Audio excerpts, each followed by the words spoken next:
20 अगस्त 2025 को संयुक्त राज्य अमेरिका ने एक ऐसी घटना के बाद विदेशी ट्रक चालकों के लिए वर्क वीजा जारी करने पर तत्काल रोक लगा दी, जिसने न केवल सड़क सुरक्षा के मुद्दों को उजागर किया बल्कि आप्रवासन और रोजगार नीतियों पर भी गंभीर सवाल खड़े किए। यह निर्णय फ्लोरिडा में 12 अगस्त 2025 को हुई एक घातक सड़क दुर्घटना के बाद लिया गया, जिसमें भारतीय मूल के ट्रक चालक हरजिंदर सिंह की कथित लापरवाही के कारण 3 लोगों की जान चली गई। इस घटना ने अमेरिका में विदेशी ट्रक चालकों की नियुक्ति, उनकी योग्यता और सड़क सुरक्षा नियमों के पालन जैसे कई मुद्दों को सामने ला दिया। इस लेख में हम इस घटना के विवरण, इसके राजनीतिक और सामाजिक प्रभाव और इससे उत्पन्न होने वाली बहस पर विस्तार से कहानी को समझते हैं। 12 अगस्त 2025 को फ्लोरिडा टर्नपाइक पर एक दुखद हादसा हुआ। हरजिंदर सिंह, जो एक भारतीय मूल के 28 वर्षीय ट्रक चालक हैं,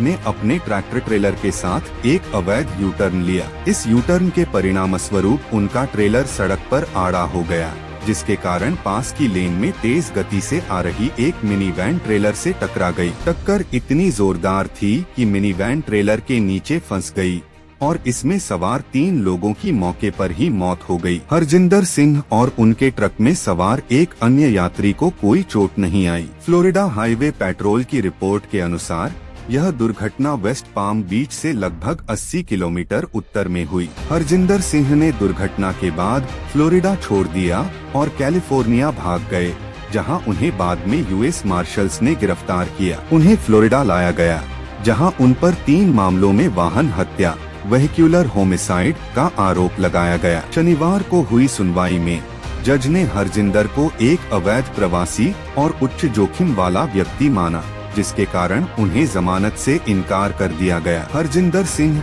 जो पंजाब के तरन तारन जिले से हैं, ने 2018 में कथित तौर पर मेक्सिको के रास्ते अवैध रूप से अमेरिका में प्रवेश किया था। यह प्रवेश तथाकथित डंकी रूट के माध्यम से हुआ, जो मानव तस्करी का एक नेटवर्क है। इसके बावजूद हरजिंदर ने कैलिफोर्निया और वाशिंगटन में कमर्शियल ड्राइविंग लाइसेंस (CDL) प्राप्त किया। जांच में यह भी पता चला कि उन्होंने दुर्घटना के बाद Federal Motor Carrier Safety Administration (FMCSA) द्वारा आयोजित अंग्रेजी भाषा प्रवीणता परीक्षा में केवल 12 में से 2 सवालों के सही जवाब दिए। इसके अतिरिक्त उन्होंने सड़क संकेतों (रोड साइन) की परीक्षा में भी असफलता प्राप्त की। यह सवाल उठाता है कि इतनी कम योग्यता के बावजूद उन्हें कमर्शियल ड्राइविंग लाइसेंस कैसे जारी किया गया। इस घटना के कुछ ही घंटों बाद अमेरिकी विदेश मंत्री मार्को रूबियो ने सोशल मीडिया प्लेटफॉर्म X पर घोषणा की कि तत्काल प्रभाव से कमर्शियल ट्रक चालकों के लिए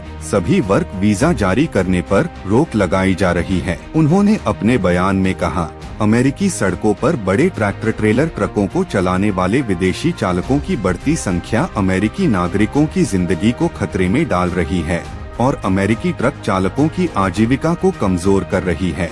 यह निर्णय ट्रंप प्रशासन की उस व्यापक नीति का हिस्सा है जो विदेशी कामगारों पर सख्ती और अमेरिकी श्रमिकों के हितों को प्राथमिकता देने पर केंद्रित है। इसके अतिरिक्त परिवहन सचिव सीन डफी ने इस दुर्घटना को एक रोकी जा सकने वाली त्रासदी बताया और चालक की लापरवाही और नियामक निरीक्षण में विफलता को इसका कारण माना। डफी ने कहा कि चालक योग्यता मानकों को लागू करने में विफलता गंभीर सुरक्षा चिंताओं को जन्म देती है और दुर्घटनाओं की संभावना को बढ़ाती है।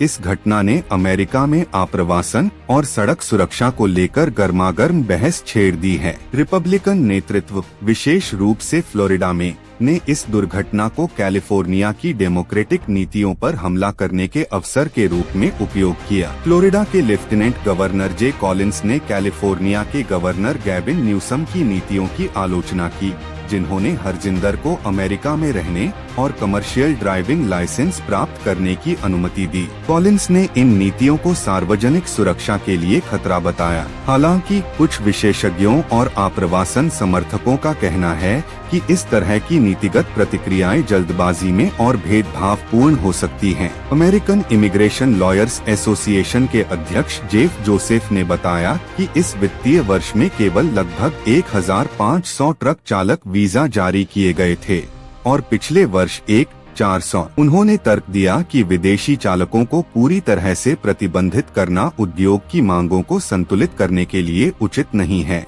क्योंकि ट्रकिंग सेक्टर में विदेशी कामगार महत्वपूर्ण भूमिका निभाते हैं। हरजिंदर सिंह के परिवार और उनके गांव ने इस मामले में नरमी बरतने की अपील की है। उनके रिश्तेदार दिलबाग सिंह ने तरन तारण में पत्रकारों से कहा, हम 3 लोगों की मौत से दुखी हैं, लेकिन हरजिंदर केवल 28 साल का है और यह उसका दुर्भाग्य था। परिवार ने दावा किया कि यह घटना एक दुर्भाग्यपूर्ण हादसा थी और हरजिंदर को कठोर सजा नहीं दी जानी चाहिए। पंजाब के नेताओं ने भी इस मामले में हस्तक्षेप की मांग की है। शिरोमणी अकाली दल की सांसद हरसिमरत कौर बादल और आप के राज्य मंत्री संजीव अरोड़ा ने केंद्र सरकार से अनुरोध किया है कि वह विदेशी ट्रक चालकों के वीजा पर रोक के मुद्दे को उठाए। बादल ने विदेश मंत्री एस जयशंकर से यह भी अनुरोध किया कि हरजिंदर को काउंसलर सहायता प्रदान की जाए ताकि उनका मामला उचित रूप से लड़ा जा सके। यह घटना न केवल एक व्यक्तिगत त्रासदी है, बल्कि यह आप्रवासन, सड़क सुरक्षा और श्रम नीतियों के जटिल मुद्दों को उजागर करती है। हरजिंदर सिंह का मामला यह सवाल उठाता है कि क्या विदेशी चालकों की भर्ती और प्रशिक्षण प्रक्रिया में सुधार की आवश्यकता है। साथ ही यह नीतिगत प्रतिक्रियाओं के व्यापक प्रभावों पर भी प्रकाश डालता है, जो न केवल विदेशी कामगारों बल्कि अमेरिकी अर्थव्यवस्था के लिए भी महत्वपूर्ण हो सकते हैं।